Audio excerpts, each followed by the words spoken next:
Hosting for With the First Link on the Trek Geeks Podcast Network is brought to you by Fansets, creators of cool pins and memorabilia from your favorite franchises. Visit fansets.com and use code TrekGeeks, all capital letters, for your exclusive 10% discount.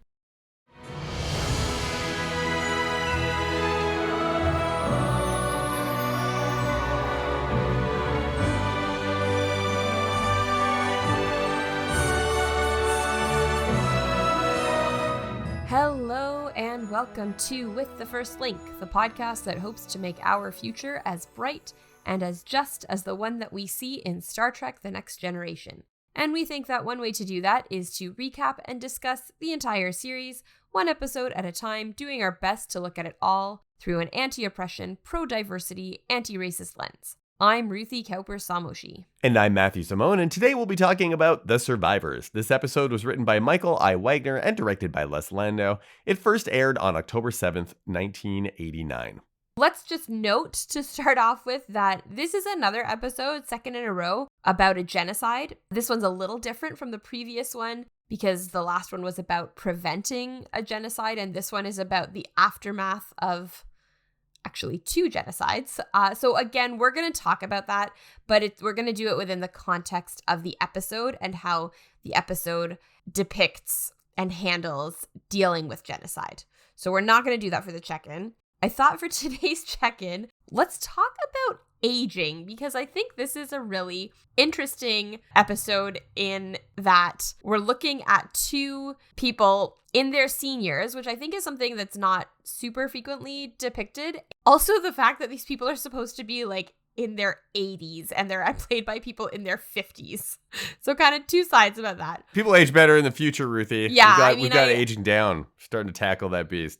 I believe it. We see like McCoy in the first episode of TNG. He's like supposed to be in his 130 something. So yeah, like I'll believe it. I don't know, Matt, how do you feel about how this episode, the content of the episode, we have to put it sort of aside, but how do you feel about the way it depicts these two older individuals? What do you think? I was thinking about how aging is a lot different if you're not aging in scarcity. Yeah.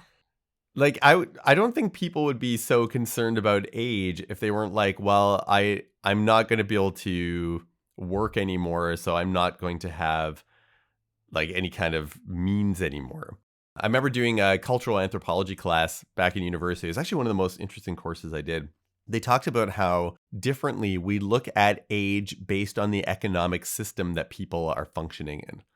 So if you live in capitalism and your value is directly tied to the level of productivity you have, well, then your value to society decreases as you become less productive because of your age. Right. And then we just don't want to deal with you anymore. Right. Basically, right? Whereas if you live in a society that honors, say, wisdom or experience based on the value that wisdom and experience has to community connection, to community building, and maybe also as well to like, knowledge that is just basic for survival, then with age comes honor, right? You become an honored member of your place in society. So these are things I was thinking about. I know that has nothing to do with this episode necessarily in terms of the depiction of age there, but it made me think about just like, what would aging be like in the Star Trek universe, especially within the Federation? Yeah, I mean, I think one of the things that I like about, and this is like a really minute thing about the episode, but one of the things that I like about it is they kind of talk about the aging head on. At one point, they're like, why did you move to this planet?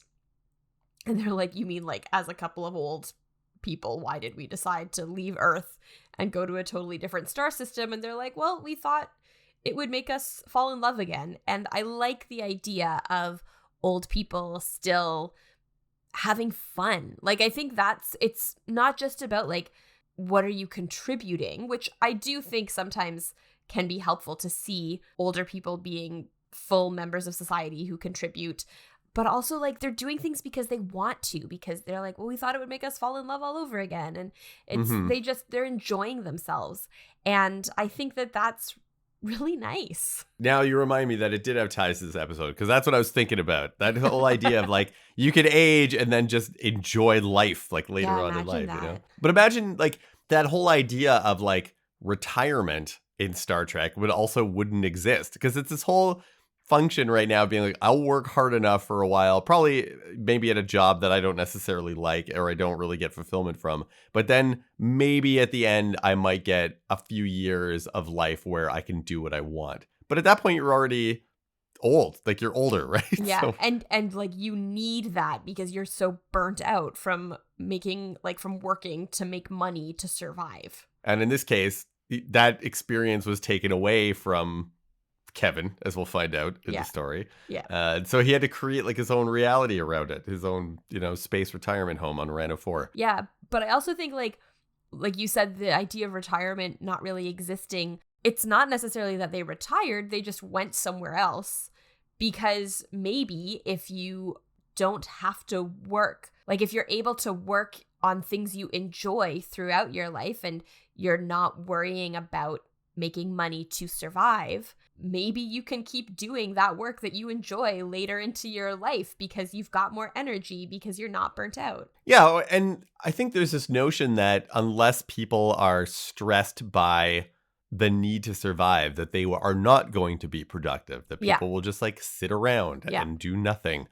I don't think that's true at all. In fact, when we are liberated to be able to pursue the interests that we have, I think people would contribute a lot more to society, because they'd be creative, they'd be innovative, they'd be following these interests that they've had, going to school, learning, rather than a lot of us having to just make money for other people.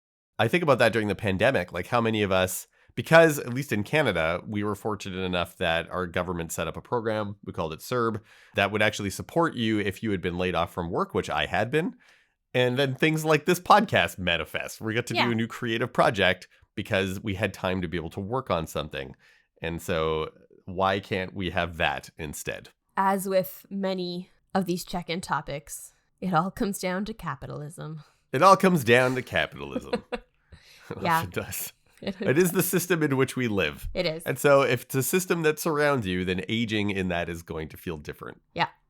Yeah. Aging, living, working, it would define aspects of how you exist. So, but here we have an example of someone who just wants to live a life in peace and what has happened to them. Yeah.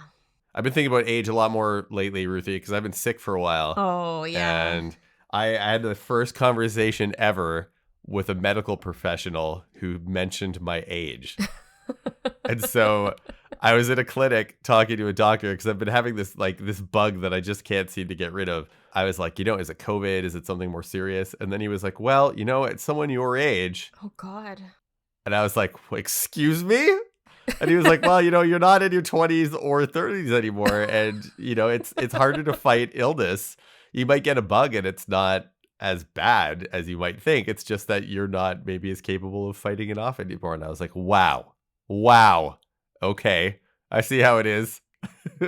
Yeah, but wouldn't it be nice if you didn't have to worry about making money and you could just rest until you were better, because that's what your body needs. That's what your body needs. Yeah. And fortunately, I have sick time that I can take from work. Yeah. But that is also because I work in a unionized environment that makes sure that I have that time. Yeah. Not everyone does. Not everyone has the ability to take time off work sick. No. They'll just miss rent payments or other bills. Yeah, aging outside of capitalism would be a very different experience, and it is one that I would really like to have.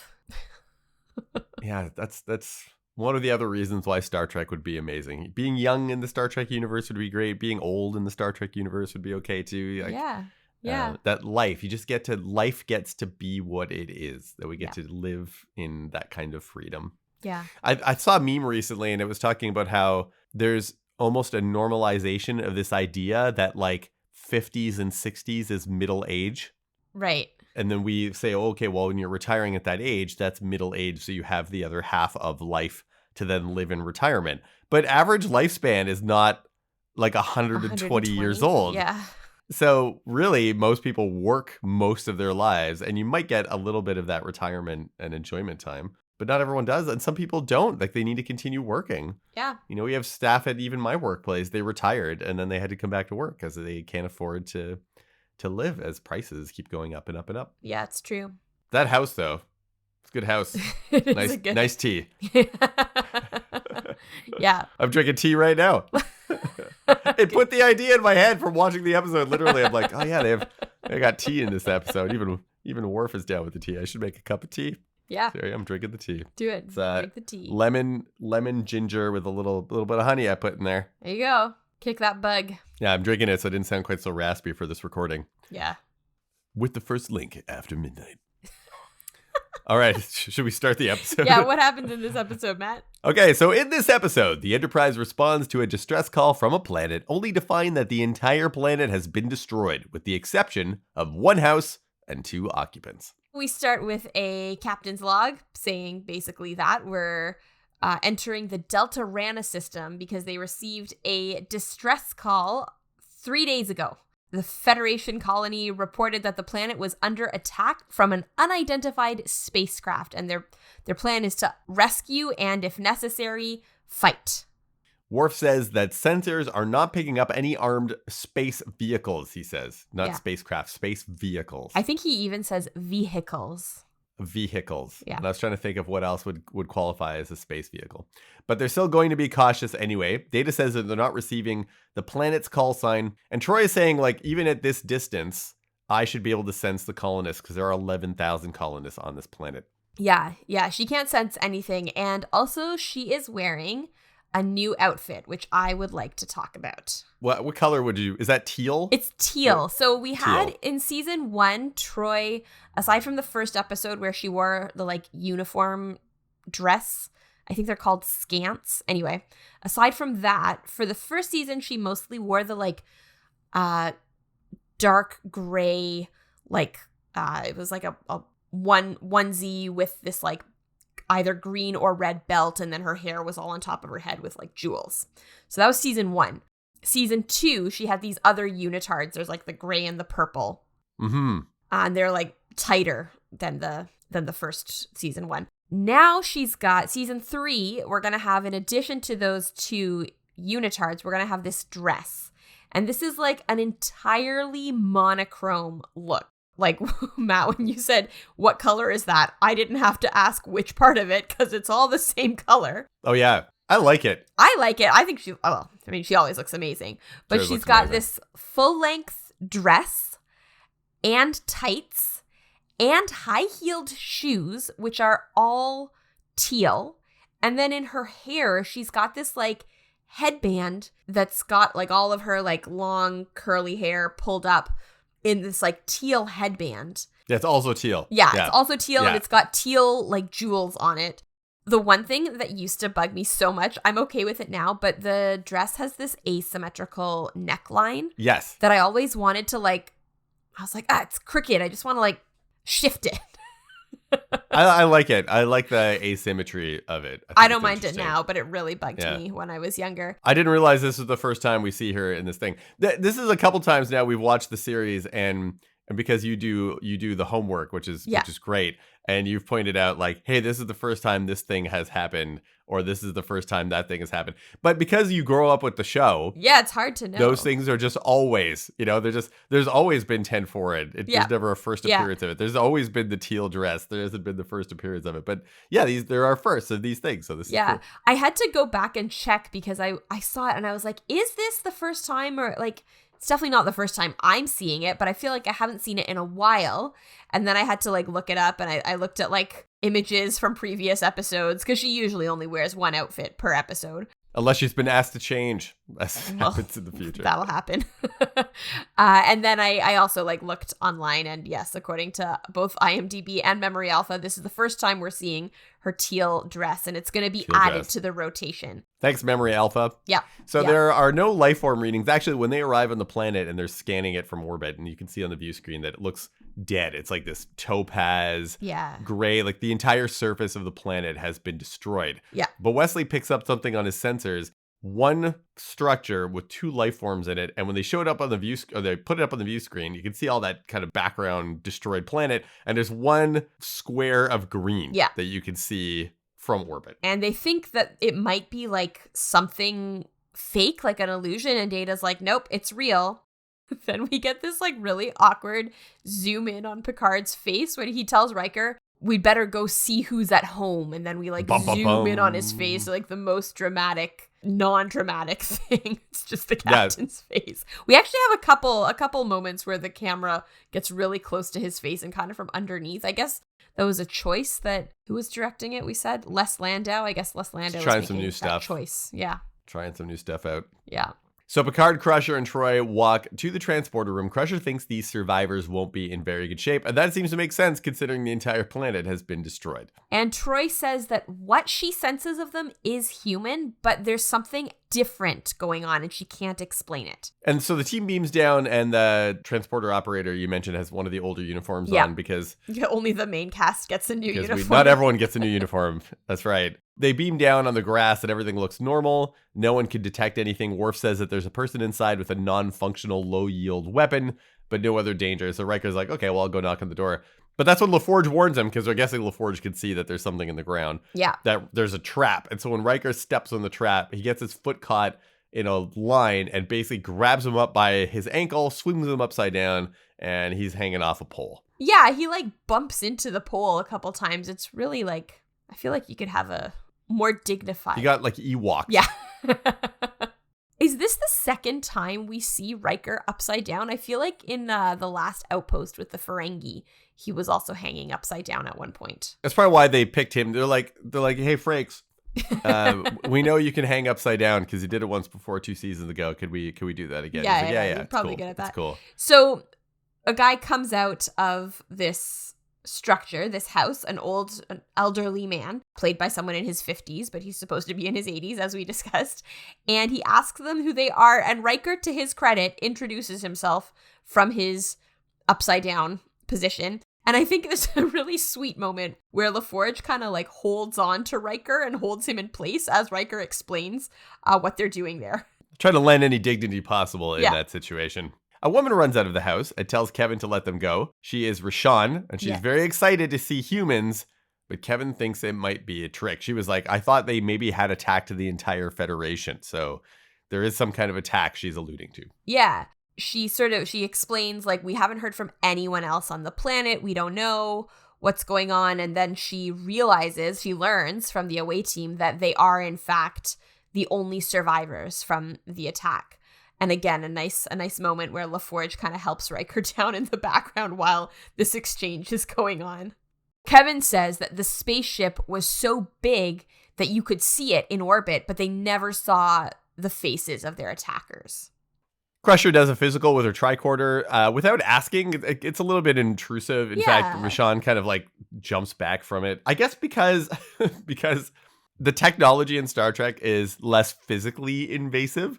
Like, we don't have to poke you or draw your blood. I think doctors feel like maybe they're more inclined or entitled to just start scanning people. Yeah. But it's still like an intrusion of someone's privacy, and nobody is asking. But totally, I guess she's worried. Yeah. So after learning their names, Data realizes, because he memorized the colony registry before they got there, he realizes that they are botanists, originally from the aquatic city of New Martine Vaz in the Atlantic Ocean. So awesome. They've been living here for 5 years and they are in their 80s. He just like says that. And then he's like, I memorized the registry. I thought it could be useful. Again, like a bit invasive. Yeah. And Martine Vaz is an archipelago. How do you say that? Archipelago, I think. Archipelago, yeah. Located in the South Atlantic Ocean off the east coast of Brazil. All right, there you go. There you go. I was looking that up. I looked that up. But this is the aquatic city of New Martine Vaz. Yeah, so maybe it's on the floor of the ocean. Right. Cool. Yeah. So there you go. We both did some homework this time. Nice. Yeah. So Riker wants to look inside the house, but Kevin's like, no. Like, what could you possibly find of interest in there, he says. Yeah, and Riker thinks that, like, maybe there will be some clue in there of why these two were left alive when everyone else was killed. So Rashawn offers tea. This is what she does. She's like, no, I welcome people to my house. Yes. She's like, yeah, it grows wild on the planet, but then she cuts herself off because she's realizing now, like, nothing grows on the planet anymore. Yeah. I want to point out that they don't lean into this point very much, but as much as we're about to see that they protest about their departure and wanting to continue to live on the planet, you do need the rest of the planet to still live on. Yeah, no, that's not even a question. Worf tells Kevin that he is impressed with Kevin's attempt to hold them off with a non-functioning weapon. He calls it an act of unmitigated gall, and we know how much Worf loves gall. Gall and guile. Yeah. Data looks at a music box that Rashawn says has been in her family for generations, and it starts playing. Yeah, it starts playing, and then as it's playing, we go to Troy's quarters on the ship. She starts hearing the music, and then it kind of starts to, as it's playing, have these sort of like minor key undertones almost, and it sounds a little bit more sinister. So something is up. It reminded me, I made this movie once with my friend Nathan called An Elmo Tale, and it was about one of the Tickle Me Elmos actually came alive and tried to kill us. Remember Tickle Me Elmo? I do remember Tickle Me Elmo. Yeah. So as the start music, what we did is I took the theme from Sesame Street, but I slowed it down. And if you slow down the theme to Sesame Street, it's like really creepy. And it kind of reminded me of how they did the transition with this song. Yeah. So it starts as kind of like this innocent like music box song, and then they make it all like dissonant and stuff in her brain. Yeah. Ugh. On the planet, Riker and Crusher talk about how there's nothing different about this house and its occupants. There's no clues here as to why they might have been the ones to survive. Riker says to Rashawn and Kevin, we can give you a little bit of time to pack. And they realize basically that he means to take them to the Enterprise, but they don't want to go to the Enterprise. Yeah, Rashawn is like, I can't leave my house. I found that interesting because they don't really explain how long ago this attack on the planet happened. Well, the distress call was from 3 days ago. It's from 3 days ago. Okay, yeah. So that distress call must have gone out from the rest of the planet's inhabitants. I must have not gone out from them because they don't want to go anywhere. So I think that's part of the confusion is that they're like, well, we got this distress call and we're here, but now the people we've found, first of all, we don't know why they're alive and they don't seem to want any help. My interpretation was the distress call was help us fight these people. Right. But that fight is over. The fight is over, and yeah, it is confusing, and it makes more sense later when you find out what's actually happening. Yes. Right now, yeah, it does seem a little confusing. I mean, we talked in the last episode about like understanding why people don't just want to leave when someone destroys their home. Like that is a real thing, and it makes sense, and that should be validated. Also, like, they are literally the only two people on the planet, which I think is different from, like, a group of people saying, no, we're going to stay and fight, or no, we're going to stay and live here, even though it's difficult. Like, we are literally talking about two survivors at this point. And they're like, nope, we're going to stay here. We've got everything we need. Yeah. But Riker does give them a communicator and says that they'll be in the system for at least a few days. And that the communicator will have range, at least to talk to the ship up until that point. Yeah. So back on the ship in the observation lounge, Picard wonders if they are collaborators because he's suspicious. He's like, why are these two left alive? And it is weird. It is weird that they would have been spared. And Crusher's like, what could two botanists in their 80s have done to collaborate with these attackers? That's true. Maybe they gave everyone like sleepy tea, like chamomile, and then it made them less effective as combatants. Yeah, but what's happening in this conversation really takes like a backseat to the fact that it's getting drowned out by the same music that we heard earlier, and the camera focuses on Troy's face, which is clearly in pain. And then at one point, Picard kind of gets her attention, and she says that she can't sense them well enough to contribute anything. And I thought this was nice. Riker kind of talks about that they have 5 years of power, but they don't have anything. Like they don't have any water, they don't have any food. But the entire time he's talking, he's like keeping his eye on Troy. Like his mind is clearly like worrying about her as he's saying this other stuff. Then the conversation just gets totally drowned out by the music again. And Troy just gets up and says, I don't feel well. Can I go? And she's dismissed. Yeah. Yeah. Now in the corridor, Worf and Picard are walking, and Worf tells Picard that they searched the system and the hostile force is no longer present. And Picard remembers that a Starfleet admiral once said the same thing about some renegade Andorians who had actually dismantled their entire ship and hidden it somewhere. And Worf says that he's more thorough than that, and he will stake his reputation on it. He's like, they didn't have me to contend with. Is that like a reference to something? Was that like, did that happen on original Trek? I don't recall.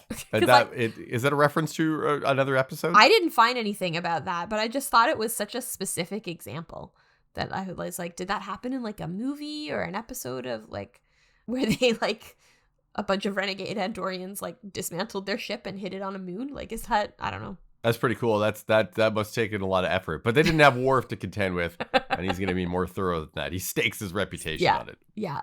So we go to Troy's quarters. She's clearly in a lot of pain. She's still hearing this music, and it's sounding more ominous and more sinister. And then her door chimes, and it's Picard checking on her. She says she's just tired, but Picard is like, well, okay, I'm no telepath, but I can see when you are in pain and hiding it. She feels really silly about this, which I think is like an interesting... This episode is doing something, and I don't even know if it knows that it's doing it, but there is something about the way historically like women's pain is minimized that she feels so silly hearing this music and not being able to get rid of it, and it's causing her so much pain, but she doesn't want to like bother anyone with it. Yeah, actually, I remember this episode differently. Okay. When I was watching it the first time, I was like, oh yeah, this is this part where Troy's hearing this music, but she goes on and on and on through the episode and doesn't tell anyone about it. And so it gets kind of dragged out through the episode. But then I went to rewatch it. I was like, oh, she actually tells people pretty early in the episode that she's like hearing music. But Picard doesn't really take it seriously. No, he just tells her to rest. Yeah, he's like, okay, we'll get the necessary rest. And she's like, I can literally hear music that won't stop in my head over and over and over again. And he's kind of like, meh. And I can see why now she might have been hesitant to say anything because she knew that he would just kind of be like, just sleep it off. Yeah, but it's clearly like we can see it's bad. And she knows that she thinks that it's sort of connected to their being at this planet. It started when the away team was on the surface, and she was thinking about these two survivors. But she says that they are elusive. She can't say any more than that because she's just in too much pain. And yeah, Picard's like, okay, well then just rest. Get rest, yeah. He not at any point is like, do you think it's connected to what's going on in the surface? Did it start when we like? She even says like it started when we arrived here, and he's like, okay. He's like, okay, well, sleep it off. Sleep it off. Yeah. Also on the bridge, this big ship has appeared. Yeah, Wesley is like, look at the size of that. Yeah, look at the size of that thing. So Riker tells Picard that it was riding a Lagrange point, hiding behind the planet's farthest moon. And it's like 5 times the mass of the Enterprise. This giant, huge ship.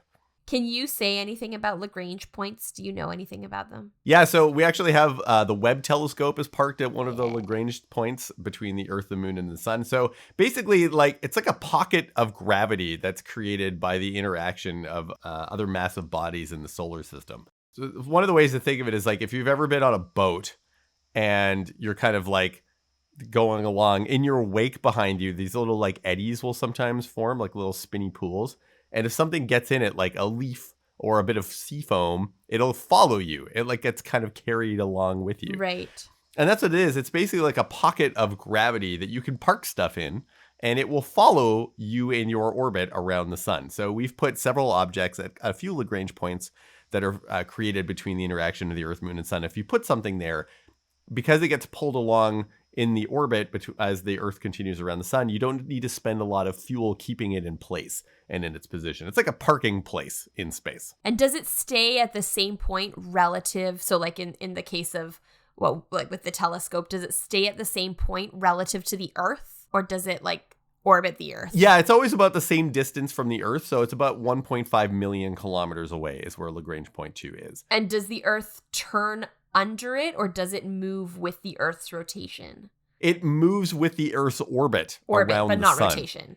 No, yeah. Okay. I might be changed now. I gotta look this up now. It might be changed by when the moon's position around the Earth. So I wonder if the Lagrange point orbits. Now I don't know. But it's basically like a tether almost, like not a real tether, but like a gravitational tether. Essentially, yeah. So it just like holds on to, so you don't have to like power, you don't have to have any like thrusters or whatever. So basically this ship could have been just hiding by having powered down if it was at a moon's Lagrange point. Yeah, and the Lagrange point itself is an orbited center of gravity. So it's like a ball of gravity, and the Webb telescope, like our telescope, actually orbits around that pocket of gravity as it then follows with the Earth around the sun. So it would still be like moving. So it's riding a Lagrange point. It's literally sitting there and being tugged. And like you're saying, you could probably put something there that is at low power. Right. And it would still continue in its motion with the planet relative to where the planet is. Right. Some science. It's nice when they have some like actual real science. Spacey science. Yeah, totally. I like it. So they realize that this is the ship that destroyed the planet, and Worf is pretty embarrassed. He's like, I staked my reputation on it, and now my reputation is shot. No one on the bridge gets embarrassed more than Worf. I know. And it's sad. It's not fair. Yeah, it's not fair in this case. Yeah, it's usually because like he's the one who has to interact tactically with the environment around them, and if they're being deceived, it's going to make it fall on him. Yeah. But times where like he has to shoot a ship that's not really it's like an illusion, and it blows up, and even though it was the wrong power setting, or his torpedo goes off astray or whatever. Anyways. Yeah. So this ship fires positrons and antiprotons at them, which look like lightning, I guess. It's cool. But it doesn't actually do any damage. So they fire a warning shot, and then the vessel turns and runs away, and they pursue, but they can't catch up with it because the vessel like matches their acceleration point for point. So if they start to speed up, the vessel speeds up by the exact same amount. And it doesn't matter. Like they go to engineering. They're like, Geordi, give us everything you got. And he's like, I'll get you to warp 9 point whatever in 3 seconds. But the vessel is able to do the same thing. And Picard is like, hang on a second. We're being toyed with. And he's like, let's turn this around and go back to Rana 4. They do that. They turn around. They go back to the planet. And this time just Worf and Picard beam down. And Picard tells Kevin and Rashawn that they brought them a replicator. They call it a matter replicator. And as he's explaining what it does, like, Kevin just like, oh, we don't need it. But he just keeps talking. He like does not notice that this guy has fully interrupted him. And he's like, no, we don't need it. And Picard's like, no, this is what it does. And here's how it works. And yeah, there you go. Probably if he had played this differently and was just like, yeah, thank you so much. We're going to be so good now that you brought the matter replicator and that you'll never need to come and visit us anymore. Like, we're good. I honestly feel like there were so many points where Kevin could have made different decisions, and this would have ended very differently. But we know he's also feeling very guilty about something, so that might be altering his behavior. Yeah. Rashawn invites them for tea again, and Kevin's like, no, don't do that. And she's like, I have never turned anyone away from our house, so they are coming in for tea. Rashawn's also like, listen, I love you, Kevin. She doesn't say this, but this is what I feel like she's feeling. She's like, I cannot live my life only ever seeing one other person. This could be our last chance to interact with other people. I'm inviting them in. So up back in Troy's quarters, now Troy is like, she's screaming for the music to top. It's louder and louder. And medical teams are there. Crush is there now and is trying to help her and gives her like an injection to calm her down. And she's like, no, it's not working. I can still hear the music. And so Troy's like, well, I can put you into a deep sleep. And Troy's like, no, the music's only going to follow me there. This isn't just a dream. It's real. So this is some serious stuff. It's really scary. It honestly, like, when people talk about, I don't get migraines very often. I don't know if you're a migraine person. I used to. I've gotten them. Yeah, like this is what it seems like to me. Like you just can't escape it. And like even if you sleep, like it's still not necessarily restful. It's bad. Yeah, I would not want a song playing in my head like that over and over and over. Yeah. Or to be tortured by any kind of thing that's in my head over and over and over again. No, thank you.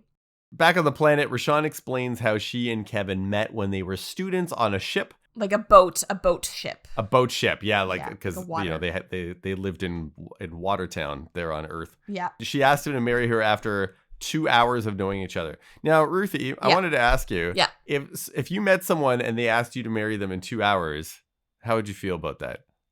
I'd say no. Like, Maybe if it was Rashawn, though, like you'd feel differently. Like, what if the connection were that strong? I Did mean, that happen? I guess that could happen. I think like I would.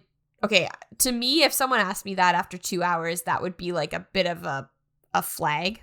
Maybe not like a red flag, but like a bit of a flag to be like, okay, this person like is making a very like big decision based on not enough information. Yeah, probably. Yeah. Like, I've definitely met people and been like, I really like this person and I want to have them with my life.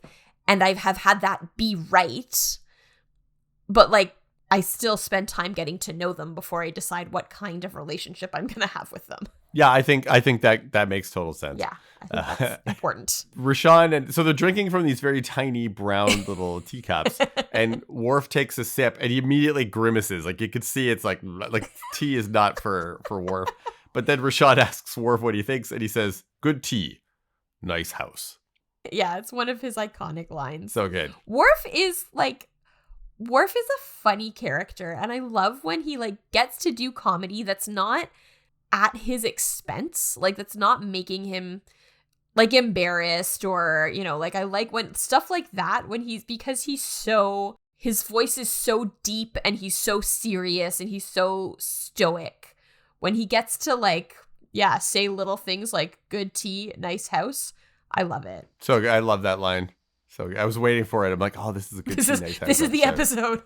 That's the episode where he's going to say it. Yeah. Picard reflects on how terrible it must have been when they were attacked, and he points out that they survived when the rest of the planet was destroyed, and Rashawn has no answer. She doesn't know why. Kevin at one point says that he's a person of special conscience and considers that maybe that their survival was because he decided not to fight back, because he's got a list of other reasons why they might have survived, and that's what Kevin says. He's like, well, I'm a man of special conscience, and maybe that's why we weren't killed, because I was the only colonist who decided not to fight. Yeah, but he also says that he's like, but they also wouldn't have known that, like, from space, that I personally wasn't fighting. So he's kind of acknowledging that it doesn't make sense. Yeah. But you can see that Picard is like he's trying to kind of push at them to get them to admit something or give some information, because it's true that like this doesn't make sense.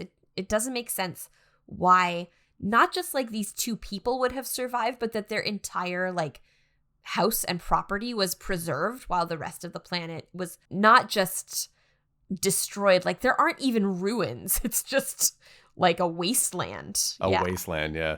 And the reason why they're trying to figure this out is because Picard tells Kevin and Rashawn that the ship has returned. It was in orbit and they chased it off for now, but they need to figure out what's going on. Yeah. Eventually, yeah, Rashawn says to Picard, basically like, thank you for the replicator. And that's kind of a way of like sending them on their way. Yeah. And he asks them one more time, will you come with us? But Rashawn says that she can't leave Rana, even for her own survival. She's not gonna leave. And then we go to Troy's quarters and she's like on her bed asleep. Crusher says she has inhibited almost all of the activity in the neocortex, but she's still hearing the music. And she says she's going to have to remove all external stimuli by inducing a coma. Yeah, it's serious. Yeah. And meanwhile, the red alert goes off and the ship is back, the other enemy vessel. Yeah. And Riker says that it looks a lot meaner this time. And it kind of comes from a higher angle on the view screen to make it look more menacing, I noticed. And this time they hit the ship with 400 gigawatts of particle energy. So much particle gigawatts. energy. What the hell's a gigawatt? Anyways, so there's like an explodey bit of sparks in the background and random ensign guy in the back goes flying to the ground. And that there's superficial damage, but that the shields have collapsed. Yes. And so finally the Enterprise fires back, but there's no effect on the ship. And this enemy vessel fires back on the Enterprise and does a lot more damage. And so then the Enterprise like has to leave. They go out of range. The vessel then stops chasing the Enterprise and it goes back into orbit around Rana 4. At this point, Picard decides to leave it for a moment.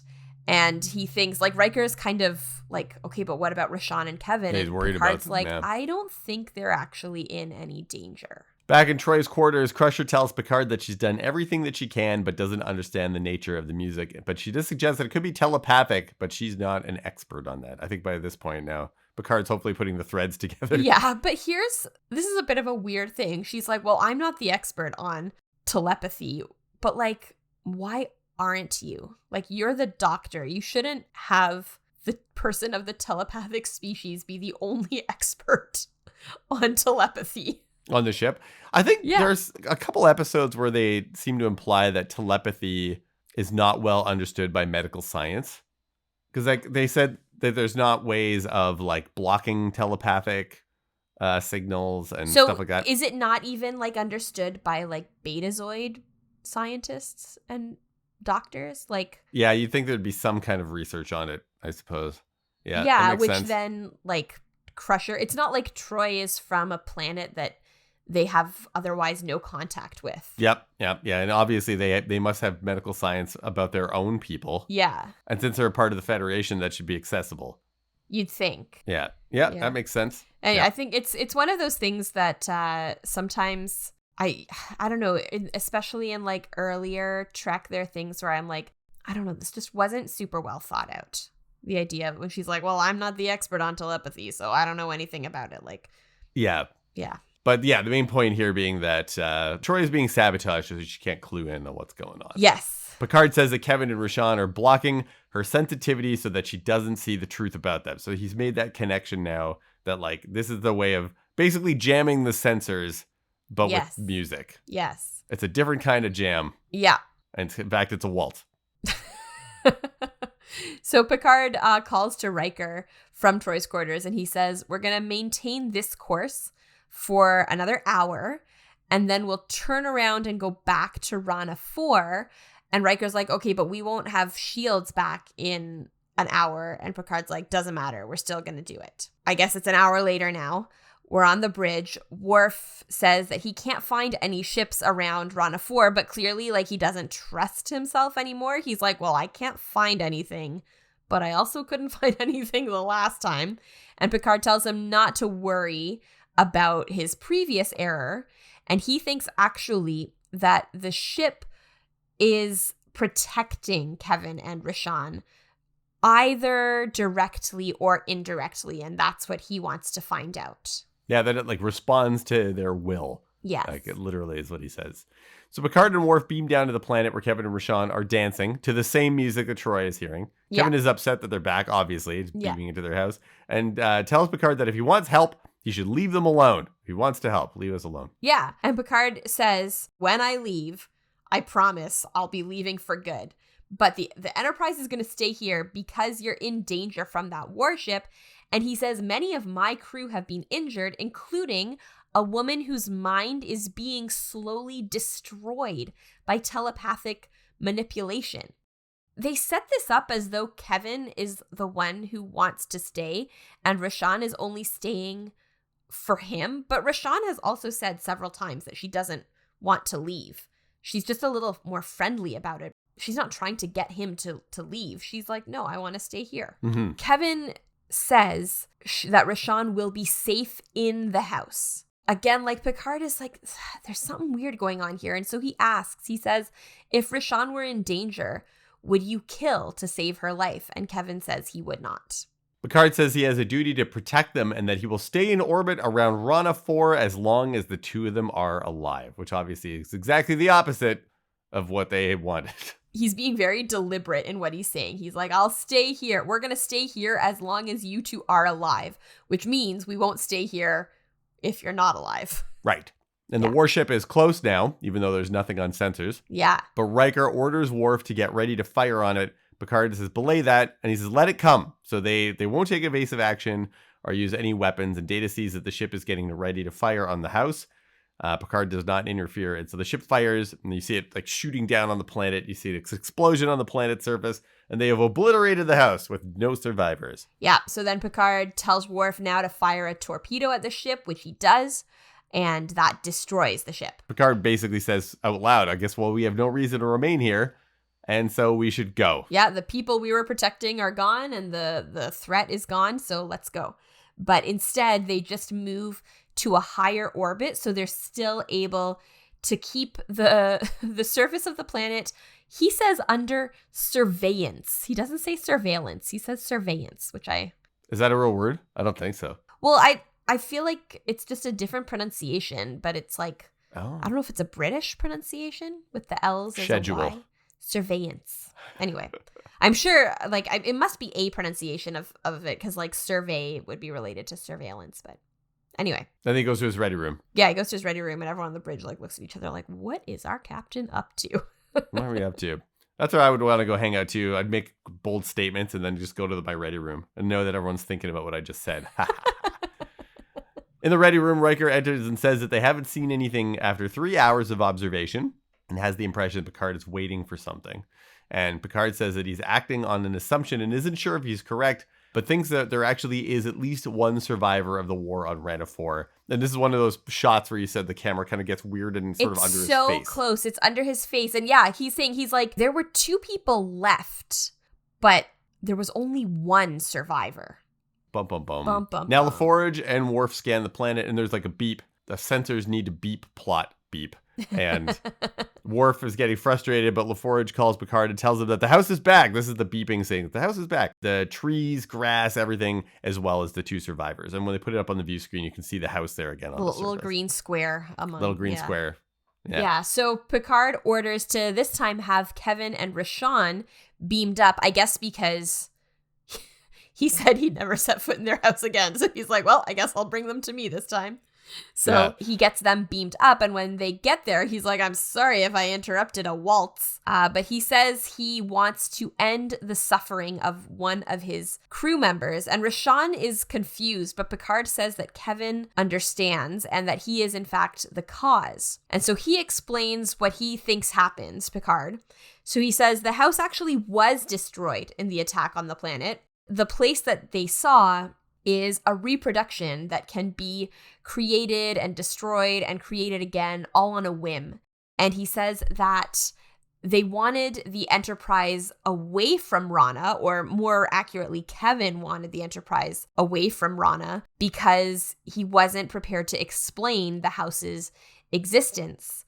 When the warship wouldn't chase them away, Picard gave them the only condition that would make Picard leave, which was the death of Kevin and Rashawn. Kevin apologizes for hurting the woman. Yeah, it's Troy. It says it's Troy, that's what he means. It says that he'll help her and asks what will happen to him. And Picard says that he'll be taken to the nearest starbase and held responsible for the attacks on the Enterprise and possibly the destruction on the planet. But Kevin explains the destruction of the planet happened as he described it. And so Rashawn is confused as to what's going on. So Picard explains, you're real, you have your own beliefs, and I can smell your perfume, but that you don't exist, that you died, and that with the others, and that Kevin has recreated you. And I thought would have been an interesting plot twist here is if then Kevin vanishes. Yeah, that if Rashawn had actually been the real and one. Rashawn was the actual that survivor and was cool. using Kevin as like a red herring this whole time. Yeah, I thought that would have been that would have been interesting. But no, we're not there yet in our Star Trek storytelling. We've touched on it. We got these moments there. Yeah. So Rashawn disappears. She like dissolves. It's a kind of a neat, like it almost looks like she dissolves into light. It's like it is cool. Yeah. And so Picard goes up to Kevin and says, "You're actually the only one who survived that attack, and you're not human." And Kevin sort of disappears as well. He kind of turns into like sort of silvery light and then disappears. And LaForge, I don't know if LaForge can see him, but he can tell that he's in the turbo lift. And why? So that's what I was trying. At this moment, I was like, listen, if you can teleport yourself around, why do you still need to take the elevator? I know. It really didn't make sense. I was like, oh, okay. But so Worf wants to attack, and I think Worf in this case is not the only one who wants to go after Kevin. Like, Worf says he's dangerous, and Picard is like, yeah, he's so dangerous that he could have destroyed us at any moment, and he didn't. Right. So instead, he says, let's keep clear. Picard is pretty sure that before he goes to the planet, Kevin is going to fix whatever's going on with Troy, and that is in fact what happens. We go to Troy's quarters, we see Crusher enter, and she sees Kevin standing over Troy's bed, and he says he's taken the music from her. She was starting to sense who he was, and she suffered because of his pride and his selfishness. Picard enters and asks Kevin for the truth about what happened. So Kevin is a Dowd, an immortal being of disguises and false surroundings. Yeah. So when he was traveling in human form, he fell in love with Rashawn and put aside his powers and married her. Eventually, they came to Rana 4 to live their final years, and she died never knowing who he really was. Yeah, so he explains that the attack on the colony was by the Husnak, which is a species of hideous intelligence that knew only aggression and destruction. What is hideous intelligence? What does that mean? I don't know. I want to actually talk about this because this description of a species that knows only aggression and destruction, I have a real problem with it. We hear ways that people are described in order to justify the things that are done to them, especially as a whole group. Yeah, so because what we learn is that once Rashawn went out and fought with the other colonists, once she died, and he couldn't die with her, in an instant of grief, he destroyed the Husnak. He didn't just destroy the Husnak who killed this colony. He didn't just destroy, like, some of the Husnak. He wiped them out. Yeah. We've got two genocides happening here. We've got the Rana 4 genocide, and then the genocide of the Husnak.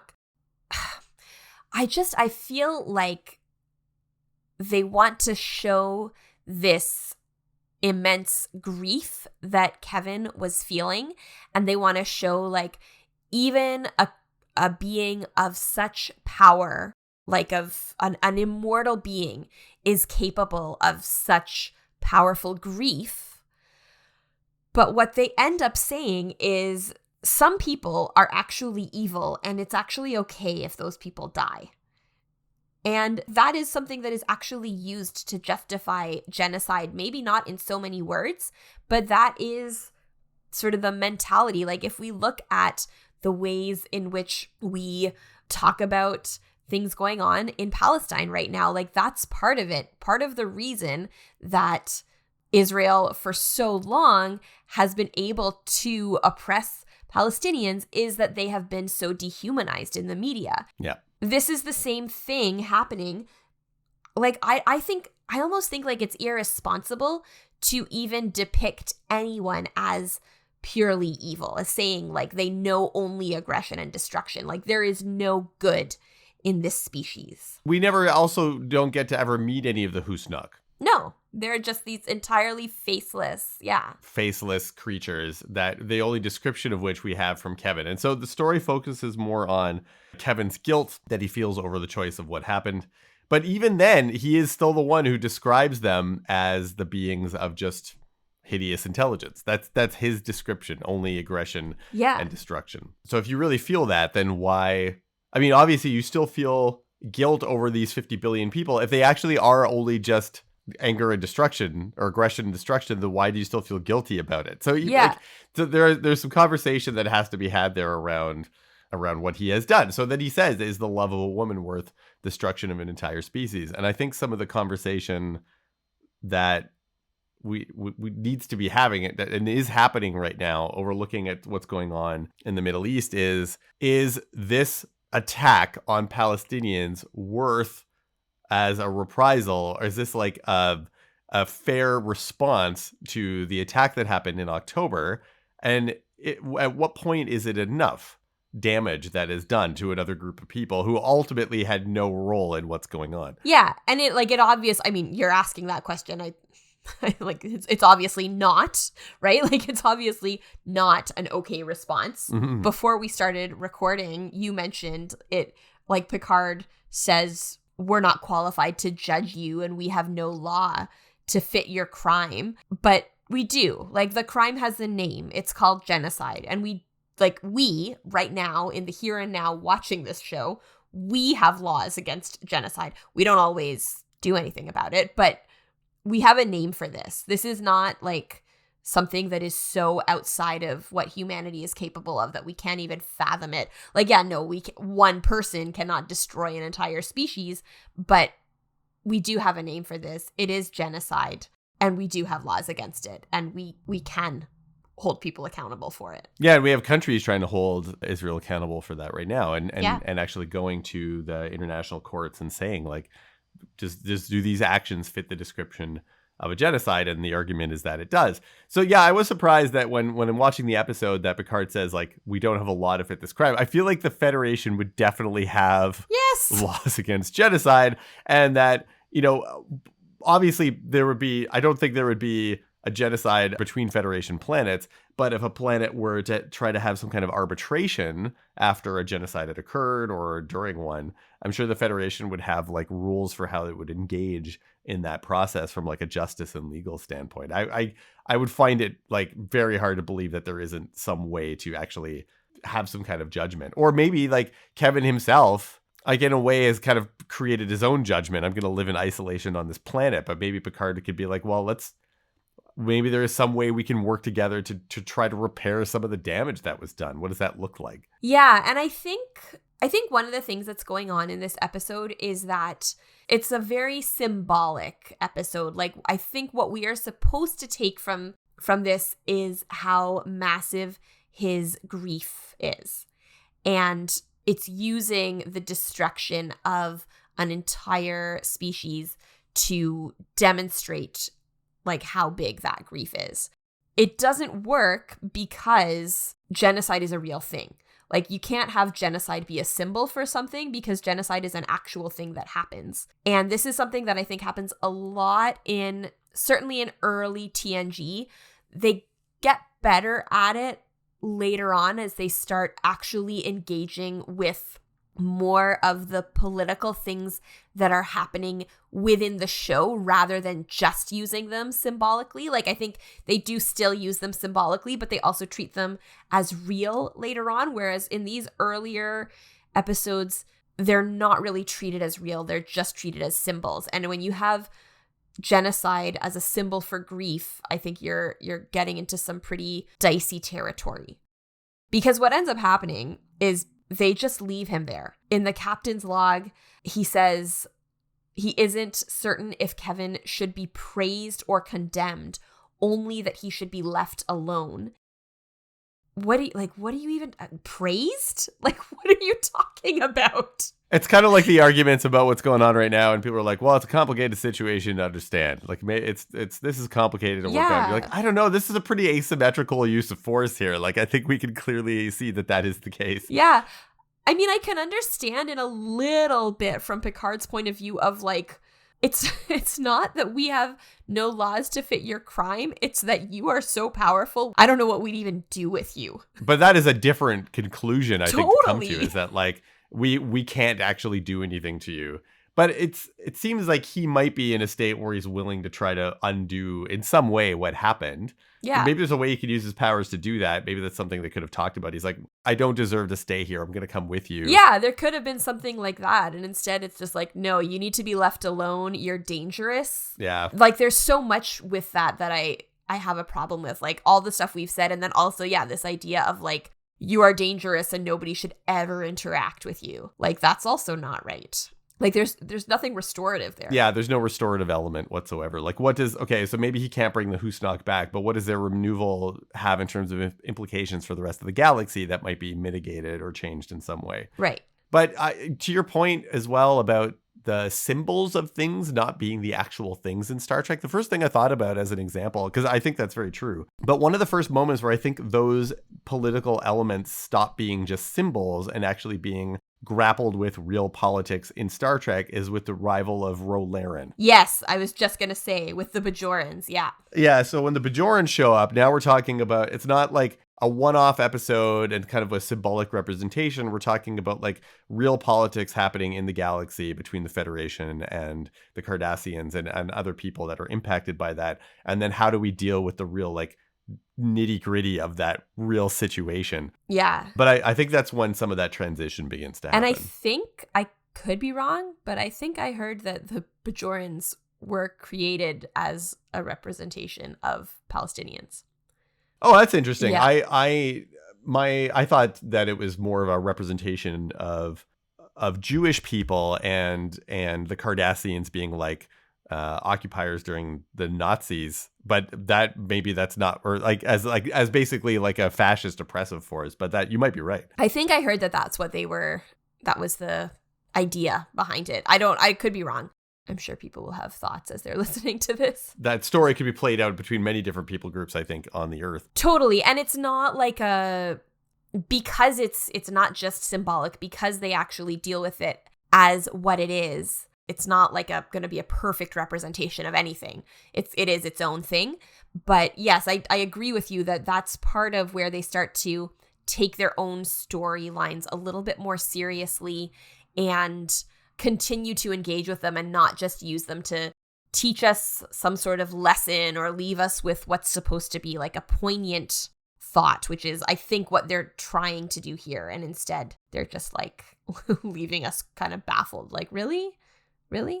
This is where we're ending it? They're dancing with the topics, but really maybe not diving in nearly as much. And I think it's because the story it's not about the genocide. It's not even really about the attack. It's about this one character's grief. And that's really where the scope of the story is. Yeah. And it's, similar to the last episode where the story wasn't about the genocide. It was about Data's growth. Yes. So if you use genocide as a vehicle for something else, then yeah, you're not going to...